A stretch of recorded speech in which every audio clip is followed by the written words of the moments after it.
So I might have lied on the previous video and said this. On the next video, we'll get the character sheet out and we'll go through all of this. Okay, maybe not so much of a lie. Maybe I promised something and I'm breaking that promise. That sounds worse. I've changed my mind. I've changed my mind about going through the painstakingly slow, dull process of filling out your character sheet with you. In part because you can do this right now if you're playing D&D 5th edition using their free app. And it will walk you through how to do it, and it will have all your stats and your inventory. And if you do that, I still encourage you to print off the sheet and fill it out in pencil because it jogs your memory and it's a good reminder of what your stats are. But you can do that, and you don't need me to spend 20 minutes doing it today. But also, by the time you're watching this video, Dungeons & Dragons might have a new edition out, and the character sheet might look completely differently, and so this video would be completely useless. You might even be playing a different role-playing game. You might be playing a different version of Dungeons & Dragons. You might be playing Pathfinder or Call of Cthulhu or any other of the hundreds of role-playing games. And I want this video to be universally helpful, not just helpful for a particular game and a particular edition of that game. But also, I think mostly the reason I'm not going to go through your character sheet with you is because I don't think it's as important as we as new players initially think it is. Now, I'm not saying it's not important. It is. It's essential. You can't play the game without this filled out. But it's not as important as I think we'd like to think it is initially. I think the character sheet is a bit of a safety blanket to start with. It's a nice objective measure that we can fall back on, and we can use this to play the game. And part of the reason we overuse this is because it's simple and it gives us objective answers and solutions. But I also think part of the reason why we overuse our character sheet is because it's what we're used to. A lot of us come from role-playing games on consoles or your PC. You play Elder Scrolls Skyrim, you play The Witcher, you play Dark Souls, you might even play Baldur's Gate. And those are our initial ideas of what a role-playing game is. And technically they are. But the difference between D&D and video game role-playing games is that you are limited by what you can put on your console, by what you can press on your controller. Someone has to create that game and they have to come up with a finite number of options for you.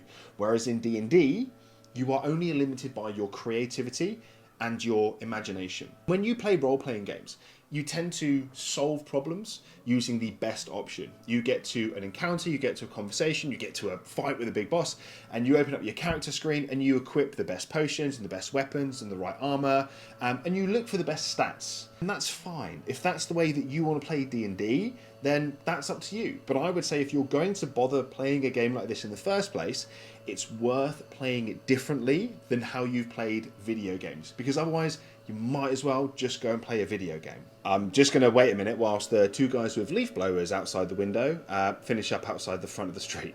And so my initial challenge to you when you play in D&D is not to treat it like a video game. When you're playing a video game, you get up Geralt's inventory and you pick the best option so that you can beat the game, so that you can be successful.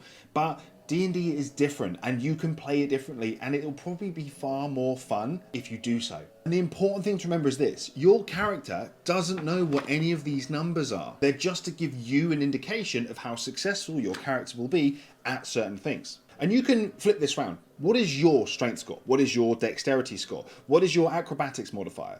You don't have a number, do you? It doesn't exist. Now, your character knows if they are stronger than the average person. Your character knows if they've got good dexterity because they can catch things easily and run fast and jump high. But they don't know what their score is because it doesn't exist. Your character sheet is to help you and whoever's running the game, your game master, work out what the outcome is. But the way you go about solving those problems should be based upon what we talked about in the previous video: your character's motivations, your character's experience, your character's backgrounds, your character's goals, all those sorts of things. Initially, this can be really challenging, which is why I said this is a bit of a safety blanket, because if you're ever unsure of what to do, you can just get your character sheet out and you can go through all the numbers one at a time and you can just pick whichever one you think is going to give you the best option. But it's not how I want you to play D&D. Or I should probably say it's not how I would encourage you to play D&D. That's a bit nicer, isn't it? I want you to think outside the box, and I want you to put yourself in your character's shoes and solve the problems the way they would. And I've got a great example for you.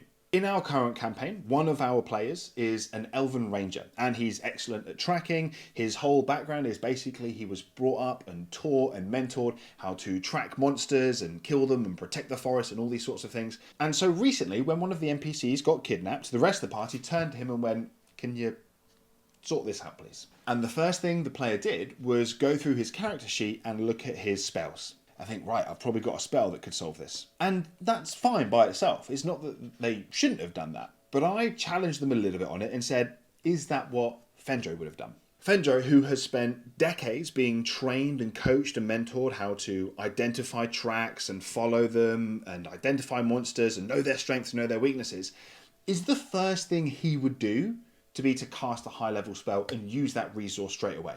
Or would he go about tracking the monster as he was taught? And the player said, yeah, I guess he probably would. I said, cool, so what does that look like? What would he do? Because Tom's initial instinct was to check his character sheet and find a solution on here, where he's got his inventory and his spells and his stats, and that's fine. And sometimes that's what you need to do. And maybe Fendro, his Elven Ranger, would have used a spell, but I would probably argue that he would have used it as a last-ditch option. If he tried tracking these monsters and following the footprints and the blood trails and nothing came of it, then cool, he'll use a spell and he'll go and get there. But would he use it straight away? Is that what he would instinctively use? And if so, why would he have been bothered to have been taught how to track all of these monsters and creatures in the first place? He might as well just be a wizard with a bunch of spells and go, cool, I'll just cast that and we're done. And to be clear, it's not that Tom was wrong for doing so. It was a completely reasonable solution. It's just that it doesn't have to be the way you do things. The trick is in finding the balance. Use your stats to build a better idea of what your character is like. If they've got a really high strength score, then they are obviously going to utilize their physical strength from time to time because it's where they're confident. It's what they're used to doing. It's what they are good at. But they aren't necessarily going to use it for everything.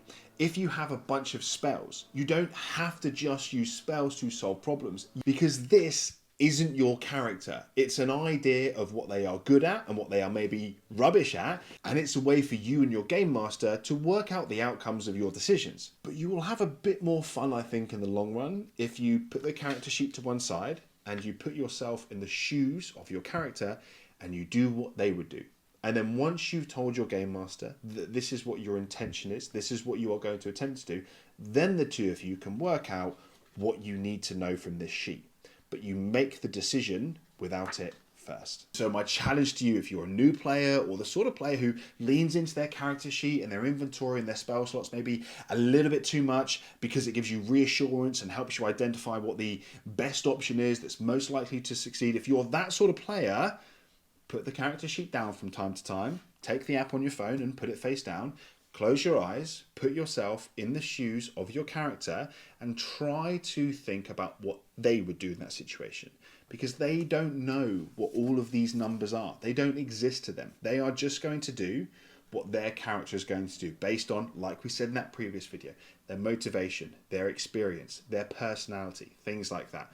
And it is going to be challenging to do that. But as soon as you get into the habit of doing it, I think you're going to have a much better time with role-playing games like Dungeons and Dragons. I think it's going to be more challenging initially, but far more rewarding and far more interesting. And if you just want to roll the best dice, you can do that. There are players who are going to enjoy that form of playing more than any other.